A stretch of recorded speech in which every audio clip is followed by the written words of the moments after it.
शुक्रवार 13 अक्टूबर दिल्ली के जंतर मंतर पर देश के कई राज्यों से 5 डे वर्किंग की मांग को लेकर बैंक कर्मचारियों के 5 डे बैंकिंग संघर्ष मोर्चा द्वारा प्रदर्शन किया गया। आपको बता दें कि अभी बैंकों में दूसरे और चौथे शनिवार को अवकाश रहता है। सहमति न बन पाने से इसे लागू नहीं किया जा सका और केवल दूसरे और चौथे शनिवार को ही अवकाश घोषित हो पाया।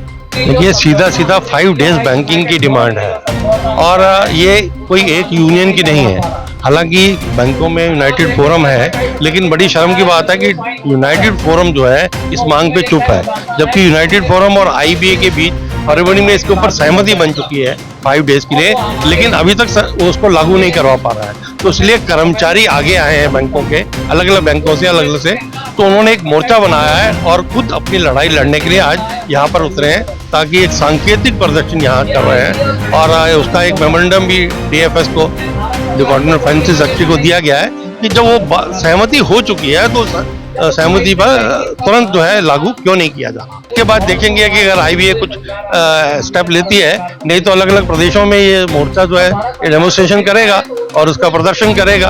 एक ही मांग है 5 डेज बैंकिंग बैंकों में, और वो आज के टाइम में बहुत जरूरी भी है। इंटरनेशनल मार्केट बंद है, रिजर्व बैंक बंद है और नाबार्ड बंद है, और आज डिजिटलाइजेशन की जरूरत में 5 दिन बैंकिंग सफिशिएंट, सैटरडे संडे बंद होने से कोई फर्क नहीं पड़ता, इसलिए ये लागू तुरंत होना ही चाहिए। आईबीए सरकार के पास उन्होंने भेजा है मिनिस्ट्री को उसको लागू करना है, इसलिए हम मिनिस्ट्री के पास आए हैं कि इसको लागू करवाया सरकार को और डीएफएस को, कि कर्मचारी जो है उत्तेजित है इसके ऊपर। अगर इसको लागू नहीं किया गया तो आगे बड़े आंदोलन कर सकते। ये 5-6 राज्यों से आए हैं, कुछ प्रमुख जो लोग हैं, जो एक्टिव लोग हैं, उनको बुलाया गया है, सबको नहीं बुलाया। आने वाले दिनों में बड़ा धरना भी हो सकता है, स्टेटों में भी हो सकता है।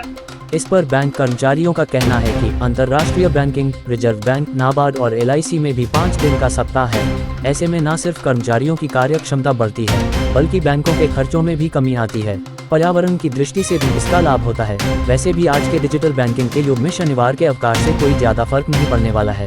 मैं मनमोहन गुप्ता, राष्ट्रीय संयोजक 5 डेज बैंकिंग संघर्ष मोर्चा, और आज यहाँ पर जो आए हैं हम, केवल कोई हमारी डिमांड नहीं है, जो एक समझौता हो चुका है, इम्प्लीमेंटेशन क्यों नहीं हो रहा। फरवरी 2023 के अंदर आईबीए जो इंडियन बैंक एसोसिएशन है और UFU, United Forum of Bank Unions, उनके बीच एक समझौता हो चुका है।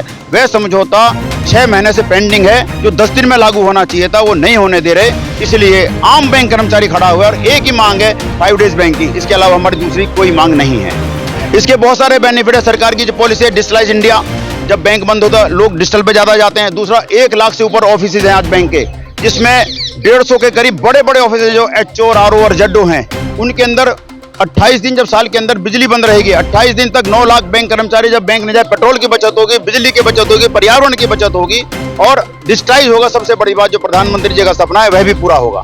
सरकार से उम्मीद है कि सरकार के पास जाएगा, सरकार निश्चित रूप से करेगी। सरकार खुद चाहती है 5 डे बैंकिंग हो, लेकिन हमारी जो एआईबीए संगठन है, जो साम्यवादी है, वो सरकार के विरोध में रहता है यूएफयू के अंदर, इसलिए वो इसको होने नहीं देना चाह रहा। बीती फरवरी को United Forum of Bank unions और इंडियन बैंक्स एसोसिएशन में 5 दिन की बैंकिंग और सप्ताह के बाकी दिनों में काम के समय को बढ़ाने की सहमति बन जाने के बाद भी 5 दिन की बैंकिंग को तुरंत लागू किया जाए। इस अवसर पर कर्मचारियों द्वारा संसद मार्ग तक कैंडल मार्च निकाला गया। साथ ही इसे जल्दी लागू कराने के लिए सेक्रेटरी वित्तीय सेवाएं विभाग को एक ज्ञापन भी सौंपा। और 5 डे वर्किंग को लेकर रहेंगे भी यहाँ पर सारे समय आपको दे रहे हैं। आईबीए के दलालों का नाश।